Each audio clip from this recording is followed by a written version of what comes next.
ये जो हमारा जन्म हुआ ये भाग्य के अधीन नहीं है, ये नवीन भाग्य निर्माण करने के लिए है। नहीं तो आदेश ही नहीं देते भगवान।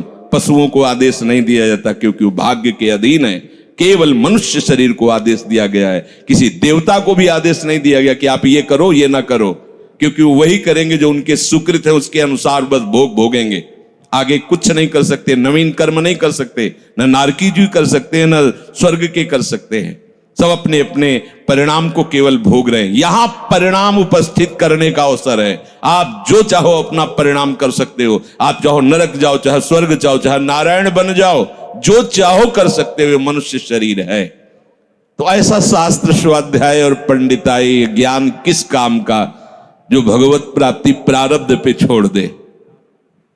तो कुछ जन हैं जो शास्त्र स्वाध्याय करके या संतों की वाणी सुनकर इस विचार में आते हैं कि मुझे क्या करना चाहिए, परिवार का पोषण या भगवत प्राप्ति। दो विभाग कर लिए इसलिए खतरा है, निर्णय नहीं कर सकता।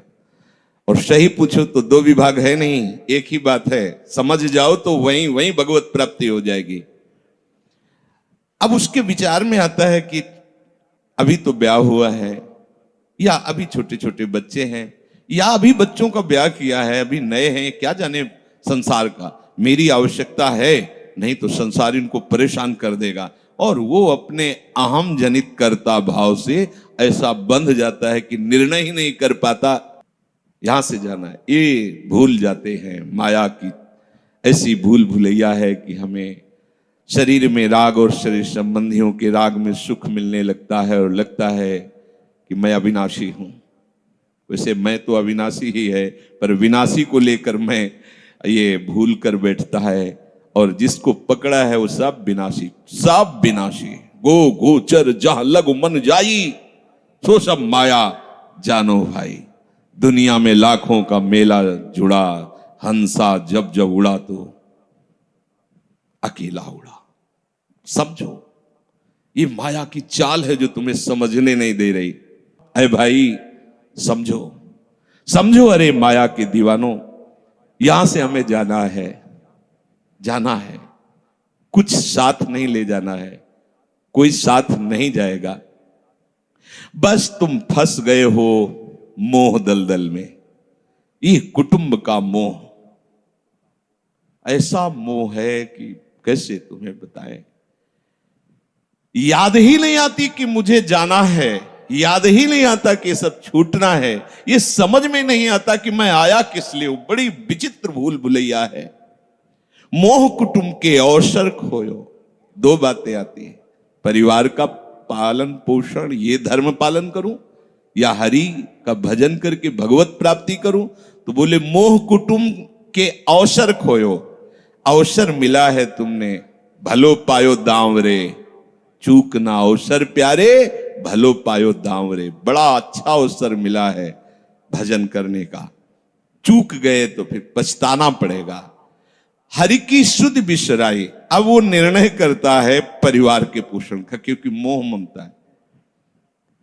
पीछे का हर बार सत्संग में कहते हैं कि पीछे का रास्ता एकदम बंद हो जाना चाहिए, कि आगे कोई भयावह स्थिति आवे तो लौटने का रास्ता नहीं रहना चाहिए। उपासक को पीछे का मार्ग बंद कर देना चाहिए।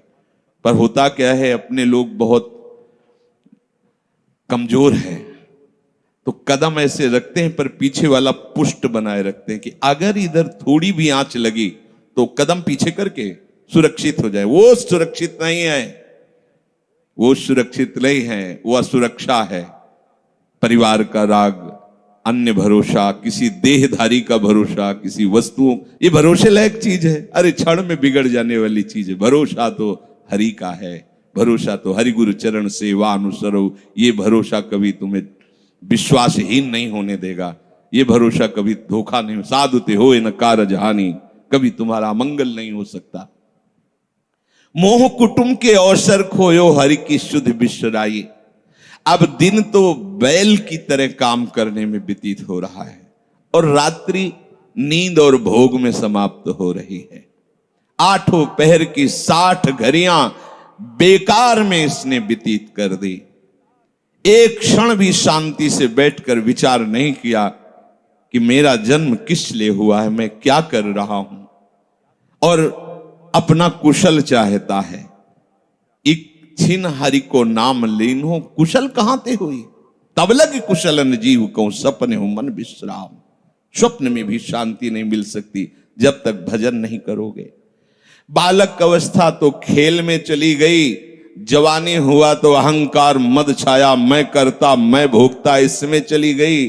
जब वृद्ध आया तो रोग और चिंताओं ने घेर लिया, अब इतना दुखी है कि वो सोच भी नहीं सकता कि मैं इनसे दूर होकर भजन कर लूं।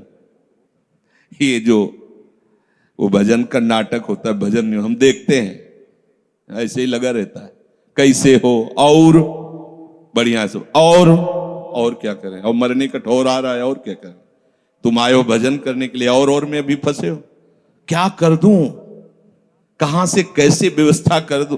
हम ही चला रहे हैं, भले वृंदावन में बैठे परिवार हमारे अनुसार चलेगा, हमारे ही, नहीं तो नष्ट हो जाएंगे। आए हैं वनवास करने के लिए, भजन करने के लिए, पूरा का पूरा प्रपंच दिमाग में पता लगता है। अरे भूल क्यों रहे हो, चेतो, साधु चेताता है जगत को, चेतो। काल रूपी शिकारी धनुष पर विष का बाण चढ़ा चुका है, तुम ठीक निशाने पे हो, होश में हो जाओ। अगर अब कोई तुम्हें निशाने से बचा सकता है तो काल का भी महाकाल हरि बचा सकता है, दूसरा कोई नहीं। आए अचानक बांधे, यम के दूत आकर अचानक बंधन में डाल करके ले जाते हैं। अब वो निर्णय कर रहे हैं, झूठे जग से नेह छोड़कर साचो हरिनाम उचारो। चरणदास सुखदेव कहते हैं अपना भला विचारो, इसी में अपना भला है। तो क्या करें, घर परिवार छोड़कर तुम्हारी तरह बाबा जी बन जाए? बाबा जी बनने से भगवत प्राप्ति नहीं होती। अगर आप बाबा जी बाहरी बात को ले रहे हैं तो उसको समझ लीजिए, बाबा जी बनने से भगवत प्राप्ति नहीं होती, प्रभु के होने से भगवत प्राप्ति होती है। वो आप चाहे गृहस्थ वेश में रहकर बनो या आप विरक्त वेश, दो मार्ग शास्त्रों ने स्थापित किए हैं, वो प्रभु के लिए। अगर वेश बदल लिया है और परिवार का राग है, भोगों का राग है, संसार की सत्यता का भान हो रहा कि सब सत्य है, कोई फर्क नहीं पड़ता। वेश परिवर्तन से कोई फर्क नहीं पड़ता। गधे की पीठ में चाहे मिट्टी ला दो, चाहे कबाड़ ला दो, चाहे बेद ला दो, उसको बाहर से मतलब है। शरीर में चाहे लाल कपड़ा पहनो, चाहे सफेद पहनो, चाहे काला पहनो, चाहे नीला पहनो, चाहे पीला पहनो, ये तो वस्त्र है। आपका उद्देश्य क्या हुआ, आपका अपनापन कहां गया, ये खास बात है। कहीं ऐसा नहीं लिखा कि बाबा जी बनने से वो मोक्ष पद प्राप्त, नहीं।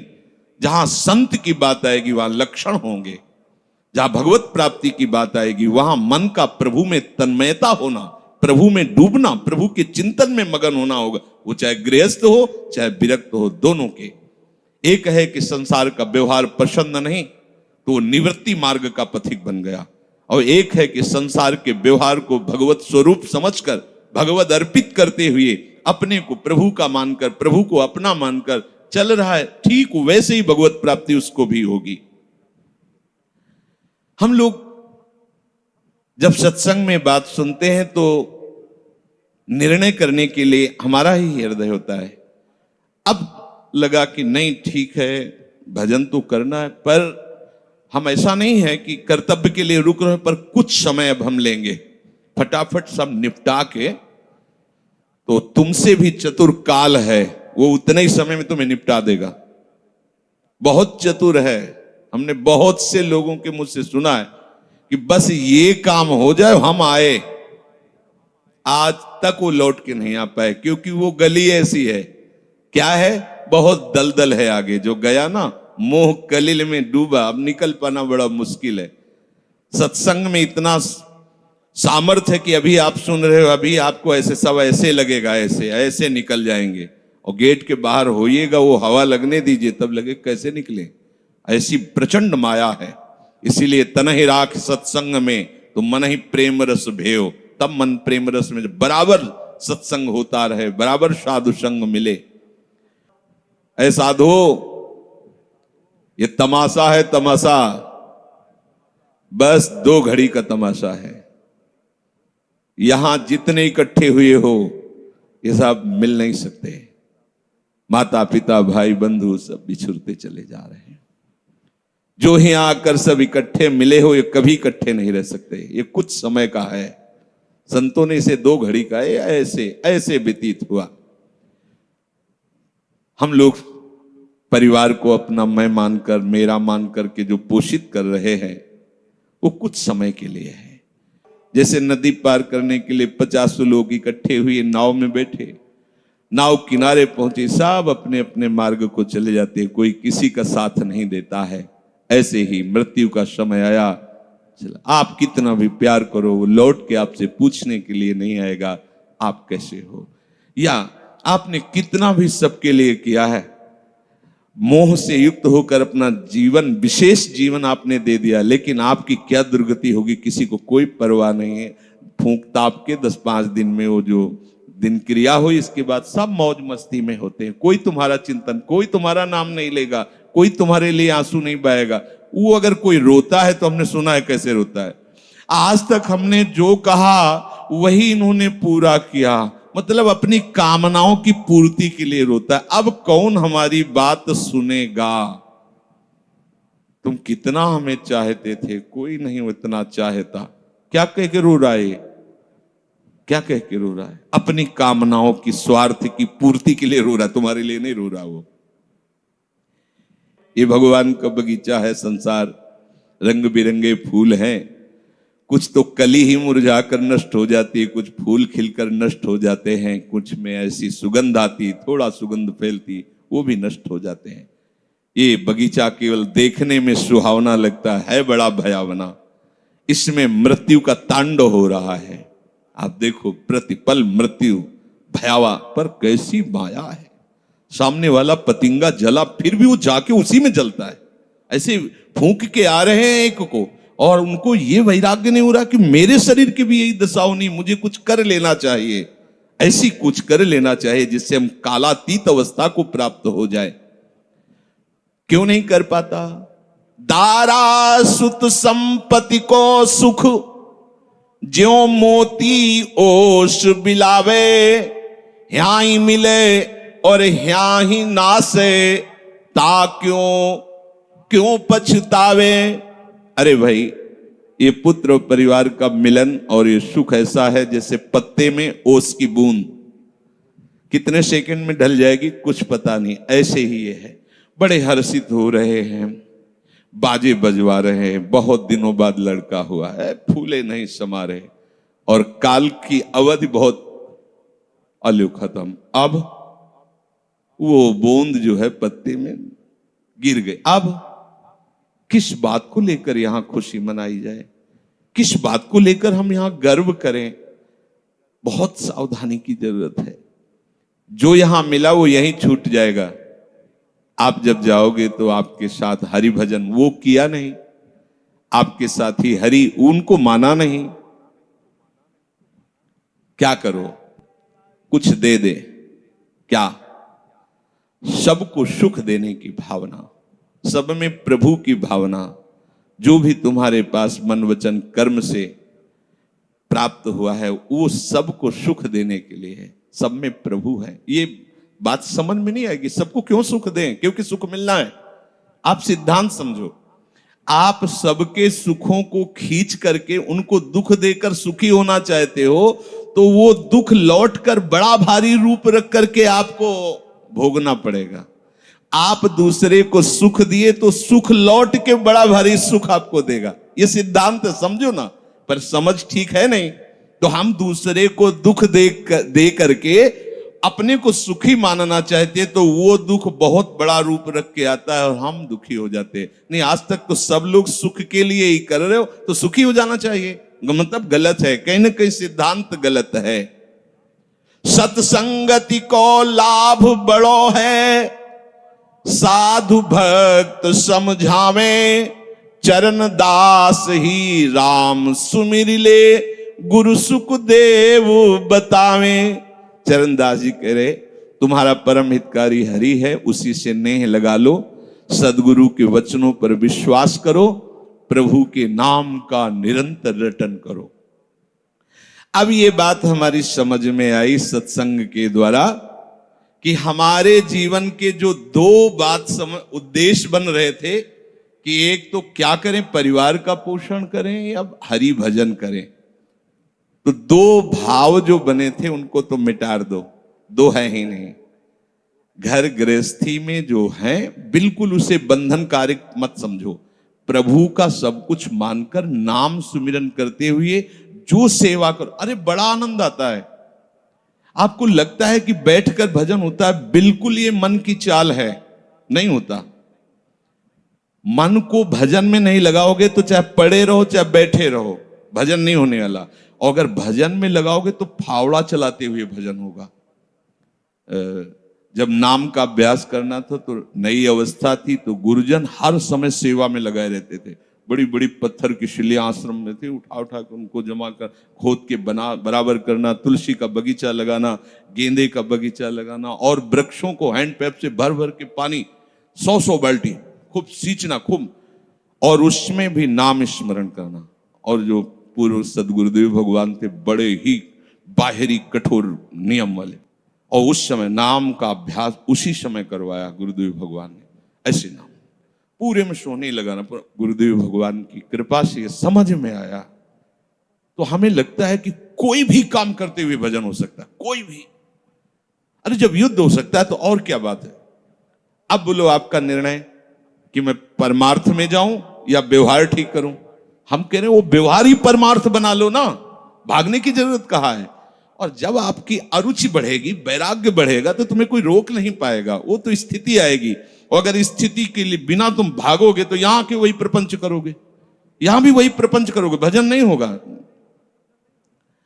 तो पहले तो साधक को इस बात को लेकर संदेह होता है कि संसार का व्यवहार करना कर्तव्य है या भजन करके भगवत प्राप्ति करना कर्तव्य।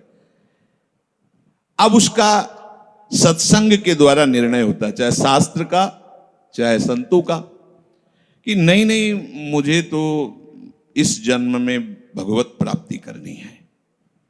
संसार के इन सब कार्यों को तो बहुत जन्मों में किया है, अब इस जन्म में भगवत प्राप्ति करनी है। ऐसा निर्णय सत्संग से होता है। जब ऐसा निर्णय हुआ तो भोग उसे कड़वे लगने लगे। ये शरीर का विलास, इंद्रियों का विलास उसको एक दुखद लगने, कैसे छोड़ूं, कैसे हटूं।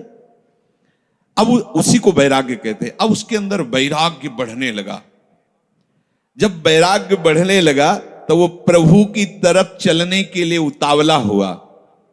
अब उसके सामने प्रभु की तरफ चलने के लिए जो बताने वाले वो शास्त्र हैं और वो संत जन हैं। अब इतने संत जन हैं कि उनकी सबकी अलग अलग साधना है, अलग अलग उपासना है। इतने शास्त्र हैं कि उनकी अलग अलग धाराएं हैं, और बिना इसके कल्याण नहीं होगा। सब कोई कहता है हमारा मार्ग ठीक है, सब सिद्धांत कहते हैं इससे भगवत प्राप्ति, इससे भगवत प्राप्ति, इससे ऐसा, इससे। वो साधक फंस जाता है कि चलूं तो किस में चलूं।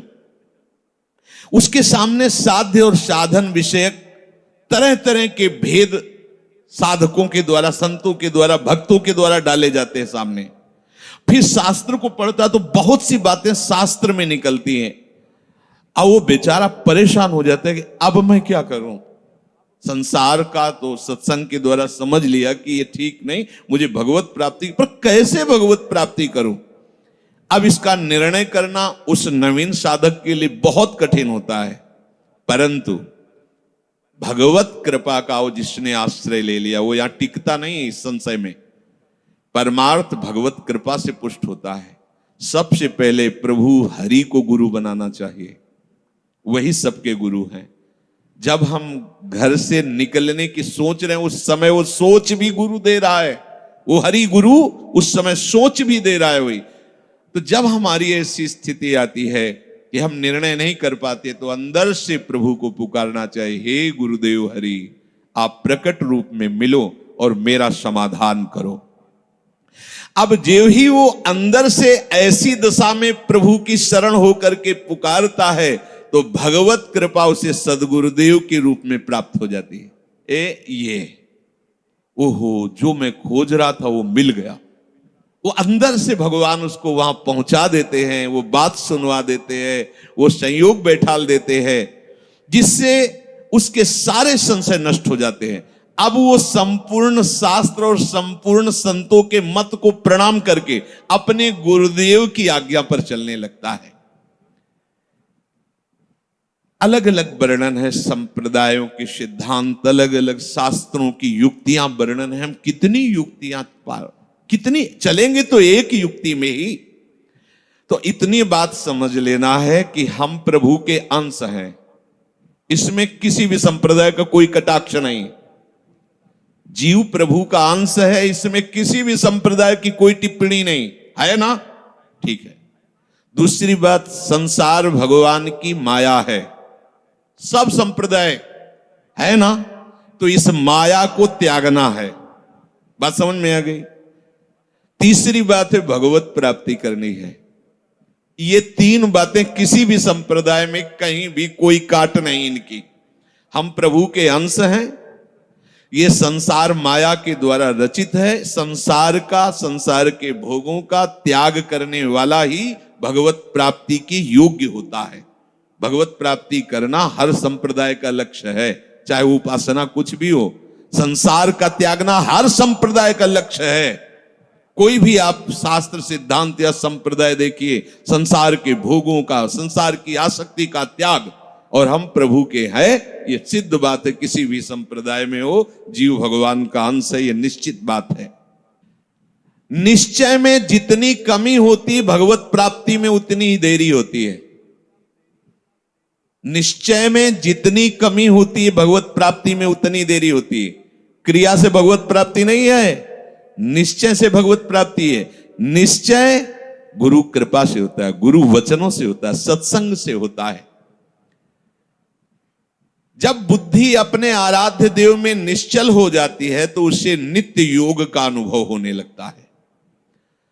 संसार से संबंध विच्छेद करने के लिए बुद्धि को निश्चल होना ही चाहिए। अगर निश्चल, तभी हम कई बार कहते हैं माता पिता का भरोसा रखेंगे तो आप हमारे आराध्य देव और गुरुदेव के वचनों पर चल ही नहीं सकते। भोगेश्वर प्रसक्ता नाम तया प्रहृत चेतसाम व्यवसायत्मिका बुद्धि समाधो न विधीयते, नाटक हो जाएगा। अगर ऐसा होता तो रघुनाथ दास गोस्वामी जी जगन्नाथ जी में अखंड भंडारा शुरू कर देते। हलवाई भेजे थे, रुपए भेजे थे, दोनों पिता जो भाई थे, बड़े अरबपति खरबपति उस समय थे। मजूमदार पदवी उनको प्राप्त थी, पूरा राजा महाराजाओं जैसा नहीं। जगन्नाथ जी के सिंहपौर पर खड़े होकर भीख मांगकर खाते और वो सब त्याग दिया। ये है परमार्थ का स्वरूप। ऐसा संसार से संबंध विच्छेद करने के लिए तैयारी करनी ही है। ये शरीर और शरीर के संबंधी भोग और शरीर संबंधी रिश्ते नातेदार, यही संसार है। इससे अंदर से संबंध विच्छेद किए बिना कोई न भक्त हो सकता है, न महात्मा हो सकता है, न भगवत प्राप्ति कर सकता है। जो प्रभु से बिछुड़ा हुआ बहुत जन्मों से है और संसार से अपनापन किए हुए है, अब बिना ये अपनापन संसार से हटाए प्रभु से योग हो ही नहीं सकता। चाहे जिससे आशीर्वाद मांग लो, चाहे जिससे आप जाकर के कहो कि हमें हाथ रख दो। लोग ऐसे बावरे हाथ पैर रखने से कुछ होता है क्या? कुछ नहीं होता। बड़े बड़े सिद्ध महापुरुषों के दर्शन हुए जो ब्रह्माकार वृत्ति में, उनके जब वचन सुने तो केवल साधन पक्ष की बात की है। आप अपने भजन पर अधिकार रखो, केवल आप अपने संयम नियम पर अधिकार रखो, अपनापन प्रभु से रखो, बस यही आशीर्वाद है कि तुम्हारा साधन बन जाए, तुम्हारा उपासना में मन लग जाए, ये आशीर्वाद है। अगर इसमें नहीं लगा तो कोई आशीर्वाद फलीभूत नहीं होगा। ये सब भ्रम की बातें छोड़ दो। नौटंकी नाटक अलग चीज है। ये ले उसे संतरा और हाथ सहला दिया और लिफाफा रख दिया, ये नाटक तो बहुत बढ़िया हो सकता है, लेकिन ये आशीर्वाद मत समझना। तुम्हारी भजन में रुचि हो जाए, तुम्हारी विषयों में अरुचि होकर संयम नियम पूर्वक प्रभु आराधना में मन लगने लगे, ये संत का आशीर्वाद फलीभूत हो गया। जो आपने शरीर और शरीर के संबंधियों पदार्थों में अपनापन कर लिया, ये भूल त्यागे बिना तुम्हारा योग हो ही नहीं सकता। कितनी बढ़िया बात, बड़ी अमृतमयी बात है। और जब आप संसार से वियोग करोगे तो प्रभु से योग स्वाभाविक हो जाएगा, करना नहीं पड़ेगा, क्योंकि वो हमारे हैं। संसार से योग करना पड़ता है, योग होता भी नहीं है। कहां अपने हाथ में कुछ लग रहा है क्या? प्रतिपल आयु नष्ट होती चली जा रही, प्रतिपल जो वस्तु पदार्थ सब दूर होता चला जा रहा है, आप उसे पकड़े हुए केवल हो।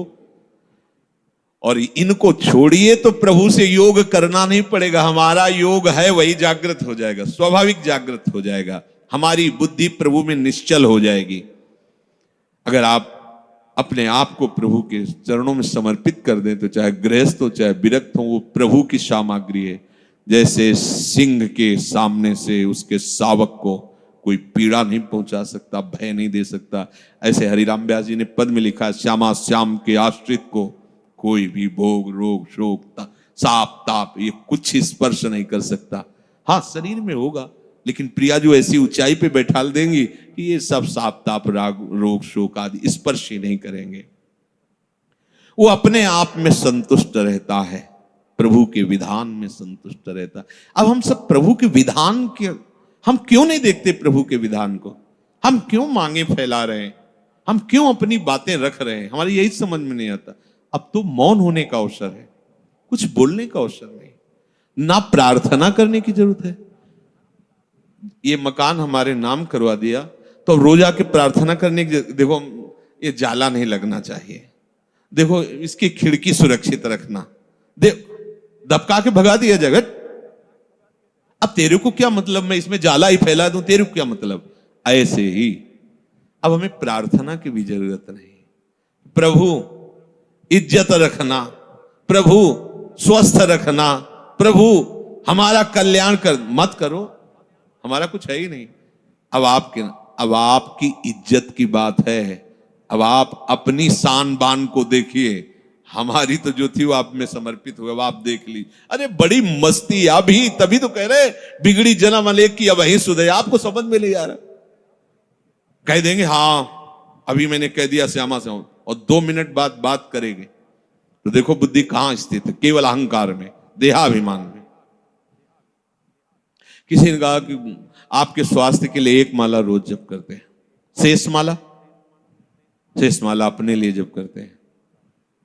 गलत। आपका अस्तित्व क्या रह गया है? आप हो क्या? अब आप तो केवल गुरु के हाथ के खिलौने हो, यंत्र हो, श्री जी के हाथ के यंत्र हो। अब जो हो रहा है वो सब श्री जी करवा रहे, जो हो रहा है वो सब श्री जी के लिए हो रहा है। हम आपके लिए 1 माला करते हैं, बहुत ही अज्ञान की बात है। हमारा अस्तित्व क्या रह गया है? हमारा जीवन, हमारा भजन, हमारा सब कुछ हरि गुरु के लिए है। जब ये भावना आ जाएगी तो उसी से हरि गुरु आपके हो गए, इससे नहीं। ये भावना जब आ गई उसी से हरि गुरु आ, बड़ा मस्ती का मार्ग है। छोड़ो, बस छोड़ो, तुम्हारे बस की बात नहीं है। जिनके बस की बात है उनके हवाले अपने आप को कर दो अंदर से। और जब कभी तुम्हें मन भय दिखावे, परेशानी दिखावे, द्वंद्व दिखावे, तो उसी समय उनसे बात करो ना।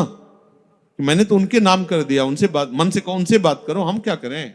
हम तो बिक गए, रूप लाल हित हाथ बिकाने, बिक गए लाडली जू के चरणों। अब हम ज्ञान विज्ञान से समझावें तो आपके समझ में समझा तो रहे पीछे से।